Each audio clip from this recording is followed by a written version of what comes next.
আসসালামু আলাইকুম শেখ, আমার বিয়ের পর্যাপ্ত বয়স হয়েছে। আমি পরিবারের 70% খরচও বহন করি। আমি একজনকে পছন্দ করি, এই বিষয়ে আমার মা বাবাও জানেন। আমি অনেকবার অনেকভাবে বিয়ের জন্য মা বাবাকে বলেছি, এর প্রতি মা বাবার কোনো খেয়াল নেই। এখন যদি আমার দ্বারা কোনো পাপ হয় তাহলে কি মা বাবা এর জন্য দায়ী? আমি চাই না আমার পাপের কারণে আমার মা বাবা কোনো শাস্তি ভোগ করুক। এখন মা বাবার করণীয় কি? ওয়ালাইকুম আসসালাম রহমতুল্লাহ। মা বাবার করণীয় কি এটা বলার আগে এটা বলছি, তবে এর আগে আপনার করণীয় কি এটা বলা বেশি জরুরি। সেটা করণীয় হলো, আপনার জান্নাত জাহান্নাম নিয়ে আপনাকে ফিকির করতে হবে সবার আগে। কু আনফুসাকুম ওয়া আহলিকুম নারা, নিজেকেও বাঁচাও জাহান্নাম থেকে, ফ্যামিলিকেও বাঁচাও জাহান্নাম থেকে। ইয়া আইয়ুহাল্লাযীনা আমানু আলাইকুম আনফুসাকুম। সুতরাং বিয়ের মাসালাটা কিন্তু সবার জন্য এক না। আমাদের উলামায়ে কেরামরা নিয়মিত আলোচনা করেন, বিয়ে কারো জন্য সাধারণভাবে সুন্নত, কারো জন্য ওয়াজিব, কারো জন্য ফরজ, আবার কারো জন্য হারাম, কারো জন্য মাকরু। বিয়ের সাধারণ বিধান হলো বিয়ে সুন্নত সাধারণ অবস্থায়। কিন্তু কেউ যদি এই ভয় করে যে বিয়ে না করলে আমার দ্বারা জিনা হয়ে যেতে পারে, তার জন্য বিয়ে করা ওয়াজিব। আর কেউ যদি নিশ্চিত হয় আমি জিনা করে ফেলবো, আমি নিজেকে কন্ট্রোল করতে পারছি না, তার জন্য বিয়ে করা ফরজ। আর কেউ যদি নিশ্চিত থাকে বিয়ে করলে আমার দ্বারা হক আদায় করা সম্ভবই না, এই যোগ্যতাই তার ভেতরে নাই, তার জন্য বিয়ে করা নিষেধ না জায়েজ হবে, ক্ষেত্র বিশেষ।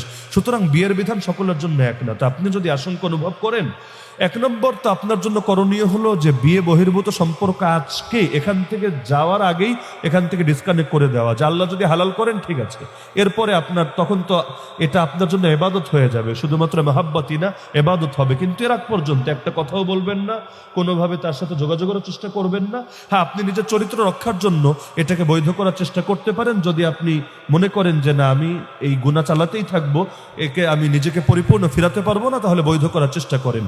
তবে মা বাবার করণীয় হলো, এই ক্ষেত্রে হাদিসের মধ্যে আছে, সন্তান যদি বালেগ হয়, হাদিসের মানে সহি, সন্তান যদি বালেগ হয় অর্থাৎ প্রাপ্তবয়স্ক হয়েছে, আর বাপ তাকে বিয়ে দেয় নাই, সে বিয়ে করতে চাচ্ছে, কিন্তু বাপ প্রাপ্তবয়স্ক হওয়ার পরও দুনিয়াবি কোনো ফাও ওজোর দেখায়া, শরীয়ত সম্মত কোনো ওজন না, দুনিয়ার ফাও কোনো তামাশা, আরে তোর বিয়ের বয়স হয়েছে 30 বছর হোক, মাস্টার্স কর, এটা কর সেটা কর, এভাবে যদি কেউ বলে, আর বাপ যদি এভাবে তাকে বিয়ে থেকে দূরে রাখে, পরবর্তীতে সে গুনাহ করে, হাদিসের শব্দ ফাআসাবা ইসমান ফাইন্নামা ইসমুহু আলা আবি, তাহলে এই গুনাহ তার বাপের কাঁধে গিয়ে বর্তাবে।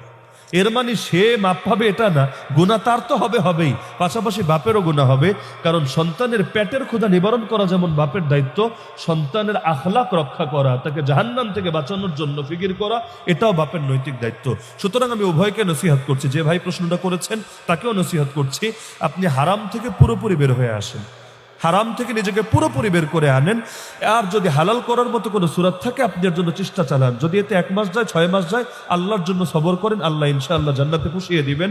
আর তার যদি অভিভাবকরা এখানে থেকে থাকেন, তাদের প্রতি আমি অনুরোধ করব, আপনি দেখতে পাচ্ছেন যে আপনার চোখের সামনে সন্তান ভুল পথে পা বাড়িয়েছে, হারামে জড়িয়ে আছে, চাইলেও নিজেকে সে হেফাজত করতে পারছে না, তো সুতরাং তার জাহান্নাম থেকে তাকে বাঁচানোর ফিকির করা আপনার ইমানি দায়িত্ব। সুতরাং অন্য কোনো শরীয়ত সম্মত ওজন না থাকলে সন্তানকে বিয়ে দেওয়া এবং এর জন্য সন্তানের যত রকম সহযোগিতা দরকার এটা করা আপনার দায়িত্ব। হ্যাঁ, যদি এমন হয় যে এই মেয়ের মধ্যে চারিত্রিক আসলেই বড় কোনো সমস্যা আছে, শরিয়াত দৃষ্টিতে আপনি কোনো আপত্তি দেখতে পাচ্ছেন, তাহলে প্রয়োজনে অন্য মেয়ের দ্বারা আপনি তার সাথে বিয়ের কাজ শেষ করেন। কিন্তু সন্তানের চরিত্র হেফাজতের ফিকির বাবা মাকে করতেই হবে।